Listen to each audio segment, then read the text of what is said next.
Hi, today in front of me VIVO Y16 and I'll show you how to adjust ringtone volume on this device.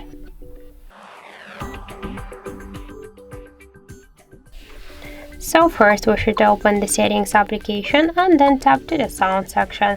Here we can see our ringtone volume panel, and just to change it we should hold and slide to the left or to the right side this dot. Also we can make it with the volume buttons, but first here in the sections switch media to the ringtone, and after that press up or down volume button, and by this way we can also change the ringtone volume.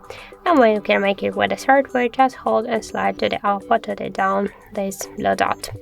So that's it, thank you for watching, and if you find this video helpful, don't forget to leave a like, comment and to subscribe our channel.